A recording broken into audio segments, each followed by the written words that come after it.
What does it mean to be called crazy in a crazy world? Listen to Madness Radio, Voices and Visions from Outside Mental Health. Sponsored by peer-run support communities Freedom Center, the Icarus Project, and Portland Hearing Voices.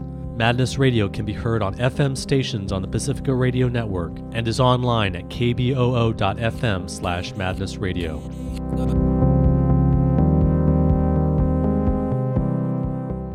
Thanks for joining us today on Madness Radio. I'm your host, Will Hall. Today, my guest is Francois Dommage. He's a practitioner of traditional Amazonian medicine and has a background in anthropology. And for 17 years, he studied with the indigenous people of the Peruvian Amazon using plant spirit medicine, including ayahuasca. And we're going to be speaking with Francois today about Amazonian indigenous healing and mental health. So welcome to Madness Radio, Francois Dommage. Hello. Yeah, it's great to have you here because I think one of the things that a lot of Madness Radio listeners are interested in is exploring the ways that different cultures approach what are called mental health problems, which we're going to be also exploring. They're also spiritual problems from the perspective of different cultures.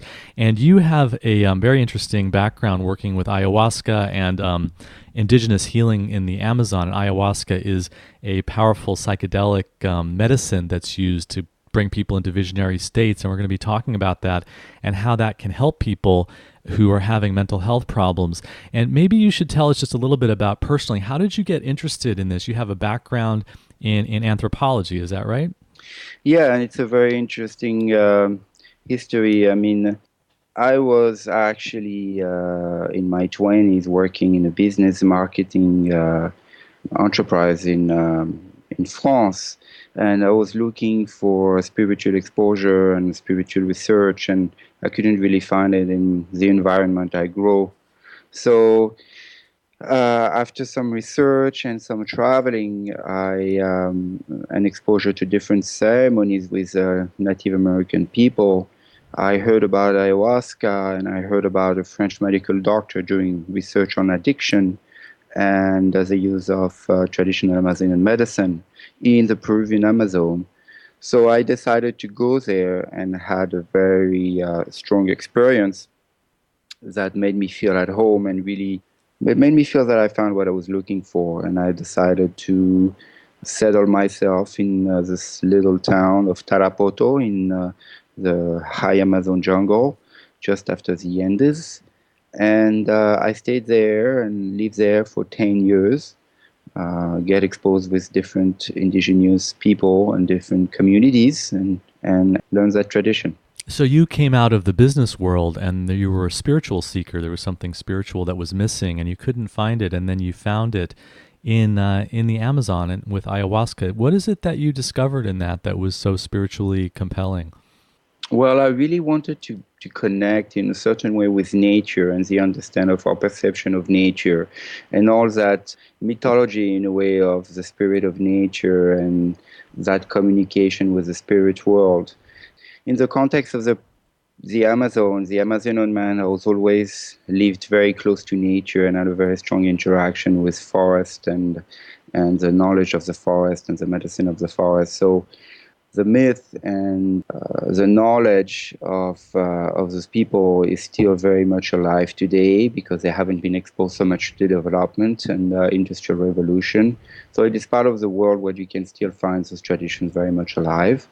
And also they use this psychoactive plant called ayahuasca that is boosts in a way your senses and your awareness and your consciousness and open that understanding of spirit and interaction with spirit. When I experienced that and I was guided by those people, I found that what I was looking for. I was really happy to see it and be able to experience myself. And I wanted to understand how that works, how you can communicate and establish a connection, a permanent connection with the spirit. That's what I was looking for. And tell us what is ayahuasca? It's becoming more popular in the U.S. It's becoming more known. And so, what is ayahuasca exactly, and how is it used in the Amazon? Well, ayahuasca is actually a vine from the family of the Banisteriopsis capi, and it's a psychoactive. and it's been used for centuries by indigenous people of all the Amazonian basin, from Ecuador to Brazil, Peru, and Colombia. And they prepare a tea from that vine, mixing the vine with another plant, a shrub called chacruna or Psychiothera viridis.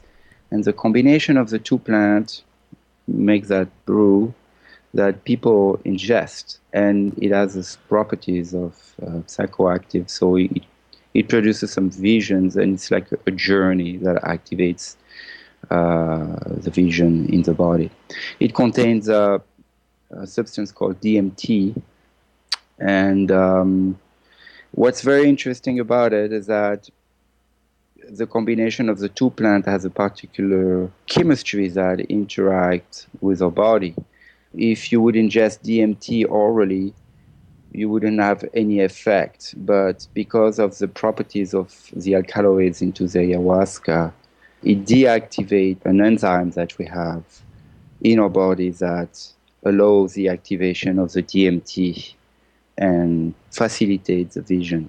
So these two plants are taken together, and it's also not really known how the people who use the plants together knew how to combine them. Is that right? Or they have their own beliefs about how they knew to combine these two plants?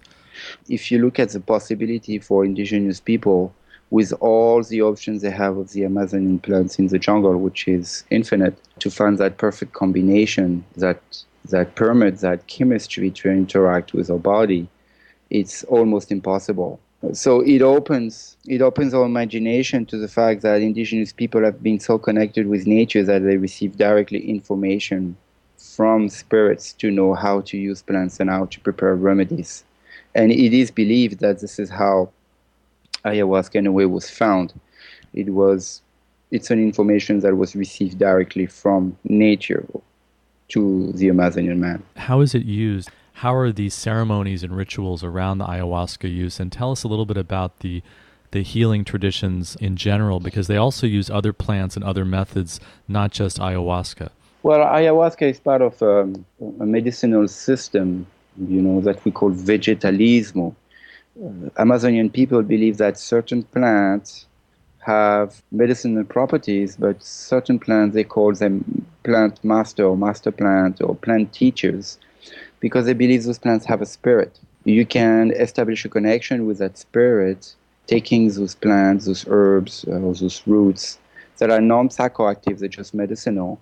But you need for that to keep a very strong diet with lots of restrictions. So your body gets purer and open, and you receive information directly from that plant, and you can heal yourself, you can discover yourself, and you have access to information. And ayahuasca is one of them also, but it is a psychoactive. That means that it takes you to that journey. It is a system in a way of a language. In all those plants connect together, and in the journey of ayahuasca, when the practitioner has become more aware of the existence and the knowledge of all the medicine, use the ayahuasca to connect with the spirits of those other plants, and then in a ceremony, he would call them in singing and call those energy of those medicines to bring them into the ceremony circle and bring healing for the people. Before we get into the ayahuasca experience itself, what are some of the other plants that are used, and how are they helpful to people? Well, most of the modern chemistry that we use in our pharmacy comes from plants, and lots of them come from the Amazon. So there is a lots of different medicinal plants that are used in the forest. I know mostly the local names, but there is all different kind of medicine, good for headache, to fevers, to back pain, to good for cancer or blood issues or intoxications or parasites. So it's like having an alive pharmacy all around you that you can collect directly from nature and prepare remedies from it. But also it has a component of a spiritual connection.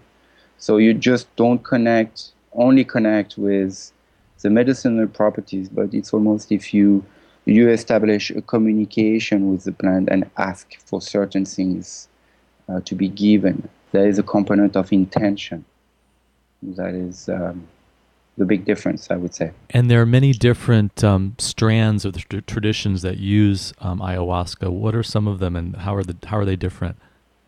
So yeah, ayahuasca comes originally from the Amazon. It always has been used as a vehicle to connect, to receive knowledge, information, and communicate with the spirit world. It is part of that whole concept of vegetalismo, which means communication with other vegetables. So the system of plant-spirit communication. It has been used in many different indigenous communities, the Shipibo, the Conibo, the Quechua, Aguaruna, the Shuar from Ecuador. They all have a deep knowledge of the use of ayahuasca, and they all have a certain way of using it. Mainly, it is always used in a medicinal healing ceremony, but sometimes also just to communicate with spirits, bring information, like divinatory information about the future. What's interesting is ayahuasca has evolved in its uses in the last century. Today, it has been brought out of its original context. And even in Peru, which is where it's from originally, it is used by a mestizo, mixed blood population that also had included Christian iconography and symbolism into its uses by the influence of religion. And in Brazil and other South American countries, new religions have emerged with the use of ayahuasca. One of them is called the Santo Daime, where ayahuasca was taken out of its original context by a Brazilian man that was living in the jungle, who had a powerful vision on a journey with the medicine, ayahuasca, and brought it back into a urban context and create that church called the Santo Daime, where ayahuasca became the main sacrament to connect with spirit, to connect with Christ in their church. So today, for example, in North America, our modern society has been exposed to these different traditions. There is healing ceremonies using the traditional use of ayahuasca for spiritual connection and helping people with the knowledge of plant spirit and healing therapies. And there is a huge movement in these different churches that help people getting empowered through the use of ayahuasca in a research of spirituality. And some of people also just use it for its journey properties to try to connect with consciousness or an awareness that, in a way, our society is looking for. And tell us about what these ceremonies are like. What sort of happens? Because I know that in the research with other powerful psychoactives like mushrooms and LSD, there's a real strong realization that it's really the set and the setting, the context, the way that the experience is constructed, and the expectations of that people have going in. And we're talking about something that is very, very deeply linked to religious traditions and ceremony and the specific kinds of rituals. So what is it that happens in those rituals, and then what is the actual experience like of someone who's taking ayahuasca, and then how is it used for healing? So I can only speak also from my own personal experience, which is very much oriented with the traditional use of ayahuasca. I was influenced and trained under Shipibo, Conibo, and Quechua Lamista people, where this tradition is from. In that context, ayahuasca is used for healing. Its normally ceremony takes part at night in a circle in a traditional house, a big hut that we call maloca. People come around in circle. The leader of the ceremony, the ayahuasquero, invites some participant to drink or not, but still to participate in the ceremony. Traditionally, the patient or the person who's going to receive the healing don't necessarily need to drink to receive the benefit of the ceremony. The ceremony takes place at night, everyone drinks or not the medicine, and then after an hour time, the effects manifest in the body with visions that comes with that hyper sensation. All the senses get amplified, and the vibration gets amplified. And for the practitioner, in that journey of amplification of its senses, he develops the faculty to visualize the pathology of the patients during the journey. So he uses ayahuasca almost like an X-ray.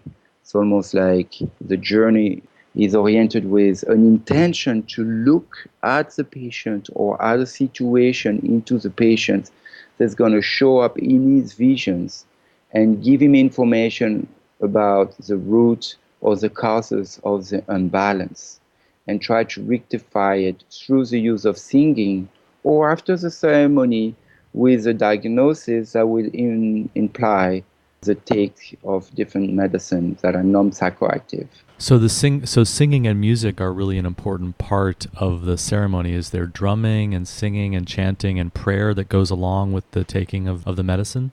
Yeah, it's mainly singing and sometimes some rattling. Drumming is not so much part of the Amazonian tradition. It's sometimes included in some singing, but it's mostly singing with rattling, lots of whistling also. And so what would be an example? Say someone has an addiction, for example, and they come for a ceremony, and the ceremony takes place, and the healer sees. What would they see in this visionary state of taking ayahuasca? And then how you said that the singing is used as a way of changing the person or rebalancing the person. How does that go? I also want to mention for the participant who takes the medicine, who decide to go on the journey, is going to benefit from the power of the medicine of ayahuasca. That's going to amplify his senses and give him information about himself. So he's going to go into that trance. Ayahuasca has two main effects. It has this effect of introspection, so it reveals information that we've been holding inside ourselves. For addiction, for example, most of the time it's because people have been exposed to a huge trauma or something that hasn't been resolved. And it's a way for them to have access to that information in a way to resolve it. So to then move forward into the life and bring perspective to what is going on with the addiction. And it has also that effect of external connection and amplifying your senses and connection with nature and consciousness and universe. When we live a life of disconnection with addiction, for example, slowly we get disconnected with our social connection, with our perception to the world, and we shut ourselves down and, we live a bit isolated. So when you go into that journey, it's a way, to reconnect and bring some perspective about your place into the universe as an individual and your connection to the humankind and to life. So it helps to overcome that disconnection. And that process is sometimes, a bit intense. I mean, at the same time that you have access to information, you kind of purge out all the elements of tension or all the energetical nuts that you've been creating or have been creating, and the medicine, in a way, ayahuasca, untie and facilitate the release. So it clears, in a way, the body, it clears the emotional charge with this physical purge and allow you to get rid of any negative charge and come back more into balance. So people might vomit, or they might cry, or they might thrash around, or... It can be very intense and transformative. As you mentioned, singing and music is a very important part of the healing, and the traditional singing are called ikaros, and the practitioners, in a way, in singing, calls on the energy of other plant spirit that he has been in connection during his time of training, doing what we call the dieta that I mentioned before. In that concept of vegetalismo, actually ayahuasca in the training comes after. A practitioner would first get to know the different medicinal plants, get to know the Amazonian pharmacopoeia, would go on long isolation in the jungle where he would be in touch with all those different medicine, drink those medicinal plants that are non-psychoactive, but following those strict restrictions, he would be able to empower his sensitivity, empower his awareness, and empower his knowledge with the connection of those plant spirits. So slowly the spirit of the plant will come and teach him through the dreams, through a certain awareness, a certain perception. And then when he finishes that time of preparation, he comes back into society, into the community, and close that diet, close that time of training. That is a training with an exposure directly to nature and to spirits of nature. So then when he drinks ayahuasca, ayahuasca becomes that vehicle, that channel that you open in that journey to connect with the spirits. So in the ceremony context, the singing helps to call the spirits and those plant medicine spirit energy into the circle of the participants. And you yourself went through this training in order to prepare yourself to be an ayahuasca healer. What were some of the things that you encountered in your own training? Was it very difficult? Were there a lot of realizations and insights and transformations that you went through? Well, as a Westerner, and grew up in the Western world, I had a lot of concepts around spirituality and religion that was kind of limiting my perception and understanding of nature. So there's a lots of blockage. It's almost like if my cup were already full and I had to empty my cup and refill it with a different perception of what is nature and what is a spirit. And I had to deal with all that fear that sometimes we grow with around positive or negative things. And there's a lot of magic and there's a lot of manifestations that have happened during those years that I had in Peru, of things that I thought were impossible or I was very scared of at the beginning. Really being able to see the presence of plant spirit without drinking any kind of psychoactive to facilitate that. I guess I had like a deep fear about that in a way in myself. Yeah, because that might be called madness or psychosis or a delusion from a Western perspective. It might be called like that, or also, sometimes there's a belief that it's associated with something very negative or some kind of evil, or you're going to get hurt. With time and overcoming that fear, you understand that there is forces and energies in nature that actually are there, and it's our own perception that is modified, and then we open ourselves into the perception of the thing and the acceptance and recognition of them, and we build up an awareness. And so that's what I went through. I saw some spirits walking in ceremonies and manifestations, and sometimes also good manifestation and bad manifestation as a result of different kinds of forces in nature. It was very interesting. It was a very interesting process and empowering process. If you're just tuning in, this is Madness Radio, and we're speaking with Francois Dommage. He's a practitioner of traditional Amazonian medicine. He has a background in anthropology and has studied with the indigenous people of the Peruvian Amazon for 17 years using plant spirit medicine, including ayahuasca. And we're speaking about Amazonian indigenous healing and mental health. And you were really changed from the beginning of your training to the end. How long did it take, the training that you did? So I believe myself that any person who's serious in the use of ayahuasca and wants to become a healer needs at least to be exposed to 10 serious years of training. And it's another thing that I would like to bring up with your permission is that today, which is very interesting, in North American society, we see that the use of ayahuasca has been more and more popular. Its original context, or where it's from originally, and its original uses, which is mainly for healing or spiritual connection, has been modified in a way into the modern uses that is given to our society. I think there is a desire to connect with spirituality or consciousness, and the use of psychoactive always has been used or has been seen as amazing tools to do so. So we have many kind of ceremonies that are happening today in the US where that tradition is not necessarily respected or is not so much talked about. And the focus is mainly given around the use of ayahuasca. But the whole other concept of plant spirit and the preparation of the practitioners is forgotten.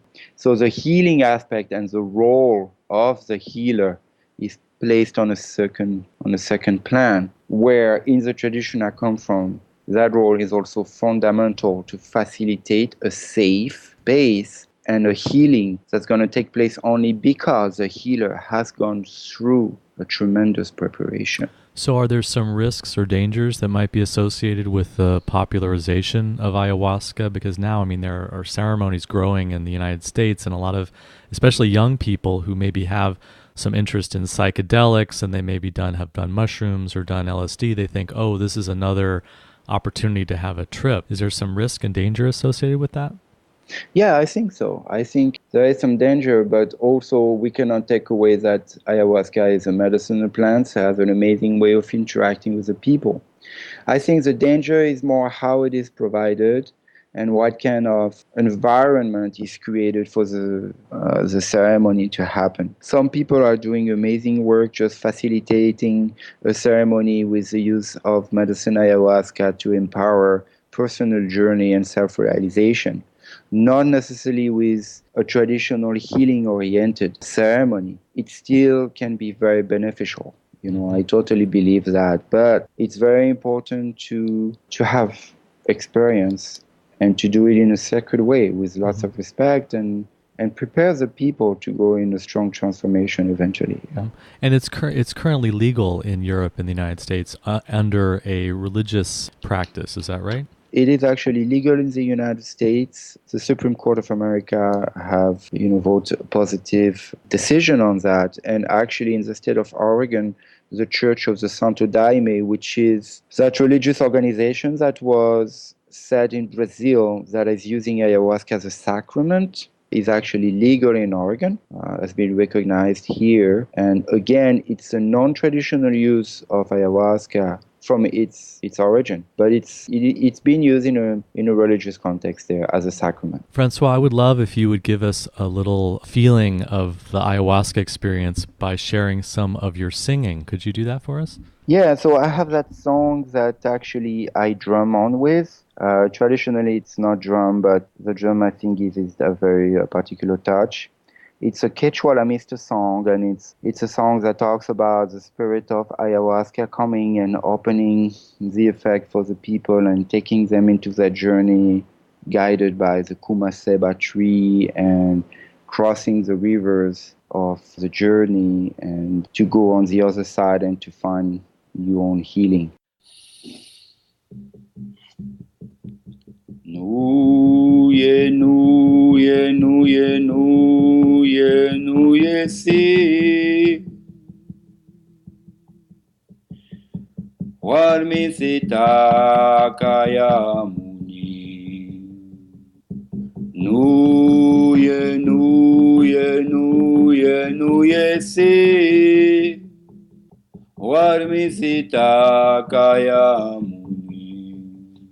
Re molino hukumanta sawayangae sawayangae. Re molino hukumanta sawayangae sawayangae. Hai na na na na na na na na na. Hai na na na na na na na na na na. Trai na na na na na na na na na na na na. Trai na na na na na na na na na na. Kumase bachungu manta kinchimbitu ya na taba kunsinto shinawarmi kano akukumanta pukumushon nanai nanai. Ai na na na na na na na na na na na. Ai na na na na na na na na na na na. Try na na na na na na na na na na. Try na na na na na na na na. Anagda na pure mushon, na pure mushon. Chaya manta tengo mushon, medicina. Chaya manta tengo mushon, medicina. Wow, thank you. You're welcome. Francois, you had mentioned ayahuasca and addiction. Are there some examples of people that you've helped with addiction, and what kind of transformation did they go through with the ayahuasca ceremony? Well, ayahuasca, even if that sounds funny, I guess in our society, because lots of people see it as a drug, is very helpful for addiction. It helps in the purge to clear any kind of, it helps to clear in the purge exposure to addictive substance because it clears the energy of the body. So, someone who's dealt with addiction will drink ayahuasca and will go in a transformation of the physiological body and clear in the blood, clear in the energy or the weight of the addictive substance. And what's interesting also in the use of ayahuasca is that it is contrary of an addiction in terms of quantity, because the classical schema is that the more you use an addictive substance, the more you need to increase the volume of its uses. And with the medicine ayahuasca, it's the contrary. The more you use the medicine, the less your body needs it because you become more sensitive, more open, more clear. So the interaction is easier. So on that physiological level, it's very helpful. And ayahuasca itself is it's not a toxic substance. It doesn't harm the organs or cause any kind of toxic buildup in the body. No, on the contrary. The only thing that's a bit heavy about is the liver, because it tends to ferment a bit and it heats up a bit the body. So it's a bit heavy on the liver, but it gets digested very easily, and it gets eliminated by the body in 24 hours. There's nothing stays in the blood, or it's not sticky at all. Like in comparison, for example, with THC, the marijuana, which is highly used today in a modern society, marijuana stays in the blood for a couple of days or 3 days. The THC is very sticky, it's very heavy to be eliminated. And ayahuasca gets eliminated naturally, very easily by the body. Also, on the level of an emotional component, the person who takes the medicine is going to have a boost of the serotonin in the brain. So it helps dealing with problems with depression, and it really helps to connect with the inner self and build up confidence. But sometimes also it doesn't happen like that in one night. It's a therapy. So it needs a build-up, it needs a certain consistency in participating in ceremony to get to the point where the medicine can really interact and create the basis for healing that needs to happen. And have you seen people be able to stop using an addictive substance or really overcome their addictions? And how did they achieve that through ayahuasca? So I think, and that's my position around it. I've had lots of ceremony with addicted people. I believe that ayahuasca is an amazing vehicle to help addiction, or people who've been through addiction, to reconnect with themselves, get cleared, and have a strong sense of awareness of why their addiction was there or where it's come from, and go back to the trauma pre-addiction that really brings them knowledge about what's going on. I don't believe that ayahuasca is gonna heal totally the addiction. I believe that it helps to bring the knowledge and to bring the perspective around it, but then the patient needs to step into his own homework, if I can say so, and duty to move forward in his life, addiction is always going to be there. Temptation is always going to be there. Opportunities for using always going to be there. It's not because you've done ayahuasca that suddenly it's going to go away. What's going to go away is that fog, is that disconnection, is that suffering. But then the temptation is there every day in our life. Once you've tried something, sometimes people have a hard time stopping doing that. What about other mental health uses for ayahuasca, which are really seen more as spiritual problems? I mean, there's this whole idea of soul loss, that someone who might be in a U.S. context diagnosed as schizophrenic or something would, in the context of Amazonian medicine, be seen as suffering a disconnect from their soul. And then how does ayahuasca potentially help that person? Well, I think mental health traditionally in indigenous people was seen in a very different way than us, What's very important to say that ayahuasca is not necessarily good for everything and for everyone. Here again, in the tradition I was brought, the patient that have a strong trauma or is dealing with a very strong pathology is not taking the medicine into the ceremony context until the practitioner has built a very strong sense of the problematic of the patient and know that the person is strong enough and has the capacity to overcome the journey. But the patient is going to be in ceremony, and the practitioner in the journey is going to go and look to the causes of the trauma and facilitate then a therapy through the singing, through energy work, and help the patient overcome that and find balance for mental disorder. In some cases, for bipolar or for big depressions or sometimes psychosis, ayahuasca can be very helpful. But the dosification and the environment in which it's given must be done by someone who really know and have experience about it. So for doing energy work or for learning information and gaining knowledge, what kinds of things happen in that ceremony that help people? Is there information about ancestors? Is there information about spirit possession or the influence of shocks that the person has gone through? What is it that actually is the healing process for people who might have more severe mental health problems?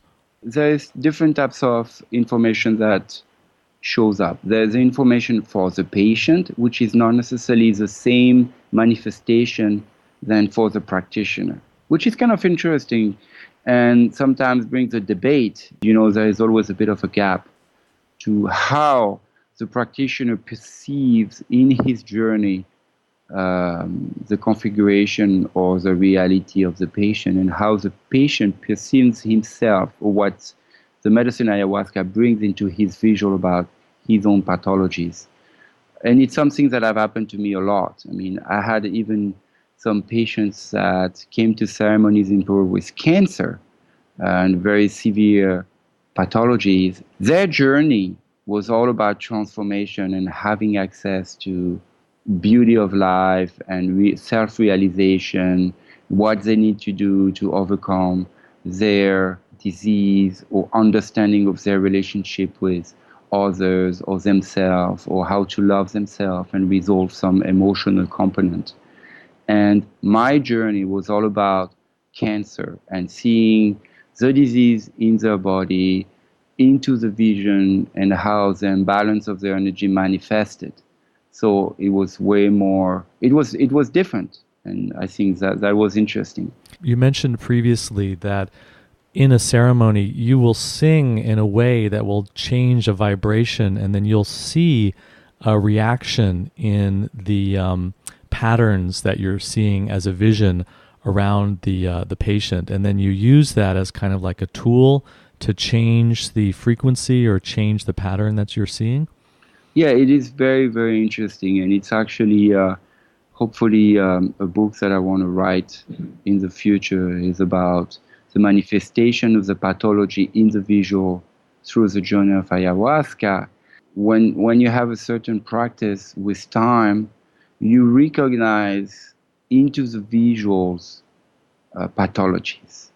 The visuals into the journey of ayahuasca comes into a fractals of different lights and lines that make sense. And that sense is built up only with practice, of course. At the beginning, it's like, what is this all about? It doesn't really make sense. Sometimes you can have very clear pictures of moments of your life, of understanding of situations. But most of the time, and this is kind of grid of colors and lines that interacted with you.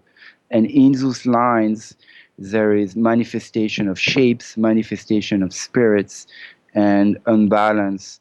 So when you sing, when you're a practitioner and you see those lines and you sing, with the singing, it's like painting shows up into those lines. It's almost if the singing creates a reaction into the patient that helps manifesting into those lines what is actually going on into the patient's body, spirit, and mind. So you can understand and you can go into the root of the problem with the singing and modifying that grid to try to release whatever negativity you perceive, or to try to improve it into a more balanced and rooted energetical field, and that interacts directly with the patient. And then also in terms of the interactions with spirits, are there negotiations or communications? Do spirits sometimes bring messages that have to be struggled with or integrated for the person, or maybe the spirit needs something and then that has to be provided by the person or the community? Sometimes it is like that. Sometimes there is ceremony that some spirits will manifest, or there is ceremonies where you see that some patients have some kind of possession, if I may say so, or I would say they just got exposed into their lives through behavior or through things they've done or people they've been exposed to, with certain energies that in the ceremony have a spiritual manifestation. And I think it's important to place it like that for in our Western context and to make it more sense. Do you ever get frightened during ceremonies, or do you ever deal with spirits or energies that seem really overwhelming or scary? Well, what's interesting, and people should know, when you're a traditional practitioner and you do ceremonies, it's not only about taking a medicine that makes you high and do some singing around it. The difficulty consists, first of all, in being able to see what's going on, and that takes a lot of years of practice to develop that awareness in the visions. And then, when you have a patient that you're treating and you're singing, you're not only seeing what's going on, but you feel there is an energetical transfer with the patient. So you carry on that energy for a while, and then you release it for the patient. You release it during the time of the healing, but during that time, it can be a bit scary. And it has been definitely difficult at the beginning and a bit frightening, but you get the support of other practitioners, you get the perspective of people who have a practice for a long time, and then you understand how those things work, and you build your own confidence and awareness and your own strength. And the more you go, the more you see, the harder it is, but the more you're able to work through it and to transcend. So we talked about addiction, and we talked a little bit about this idea of soul loss. What are some other mental health uses that ayahuasca can be helpful with? Yeah, I think ayahuasca is very good for depression in particular and anxiety. It is a therapy that could be very helpful. I had lots of people with depressions that have actually overcome their depression. People that come with use of antidepressant, which actually have created more addiction patterns in them, and have come to ceremonies and have actually let go the medication to then resolve the depression and walk back into the life with more freedom, because they don't have a dependency into a drug taking daily basis thing. Anxiety, for sure, it's an energetical imbalance. The thing with this kind of therapy, this kind of healing, this traditional healing therapies, it can be used for almost any kind of pathologies, but it's very hard to draw a general line. there is this component of individualism that is very important. And it's very important to let the people know about that. When someone has a problem, if you see a serious practitioner that has a traditional background and a strong preparation, he wants to see you, he wants to get to know you, you're going to talk about your pathology, and he's going to see if he can help you. But to say that ayahuasca can heal all different kind of depression, it would be wrong. But to say that it's very good for depression, it's right. Then there's a component of individual that is very important. So each case needs to be seen. And also, what about people who are suffering maybe from grief of someone that they've lost, or maybe they're in a conflict in their life, that they are having difficulty in their relationships, which also can have mental health implications in terms of anxiety or depression? Is it sometimes used for healing that as well? Definitely, because if the person takes the medicine and get guided into the journey, he's going to be able to really visit that trauma or visit that difficulty. What ayahuasca does in the journey, and that's the difficult part for the participant, it reveals the trauma. So anything that was kind of under layer comes to surface.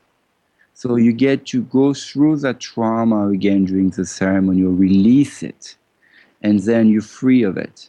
So this is where it could be a difficult ceremony, but it's very beneficial because then you untie the knot. Yeah, there's a sense of liberation and resolution. Francois, we don't have a lot of time left in the interview, but I wanted to ask you about the future, because ayahuasca is really growing in interest here in the United States, and there's more and more research that's being directed into it. Are you hopeful that the wisdom and the power of Amazonian healing medicine will continue to grow and to reach more people and benefit more people's lives in the United States, in Europe, and the rest of the world? Well, that's a bit what I'm trying to do, in bringing education and awareness of its traditional component. And I'm hopeful that, yes, more research, more openness is going to be happening into our society in the use of this medicine. But I have also some concern. Today, we're definitely facing a growth in the use of this medicine into our society in the United States and Europe. I think there is an urge to create some serious education and try to help in preparing more people around how to use this medicine and make it safe and make sure that everyone is taken care in a good way, and this tradition are respected, and it keeps growing in a positive way and not. And the sense of safety is there for the people. And Francois, how can people get in touch with you if they want more information, or where might they go if they want to learn more about ayahuasca and Amazonian healing medicine? We have a website that is called vegetalismo.org, vegetalismo.org, which is a website we're still building up. It's going to provide information around the traditional use of ayahuasca and the traditional use of Amazonian medicine. And there's lots of information available online, and people can Google it. Francois Dommage, thank you for joining us today on Madness Radio. Thank you so much, Will. Thank you. You've been listening to an interview with Francois Dommage. He's a practitioner of traditional Amazonian medicine with a background in anthropology. For 17 years, he studied with the indigenous people of the Peruvian Amazon using plant spirit medicine, including ayahuasca. That's all the time we have on Madness Radio. Thanks for tuning in.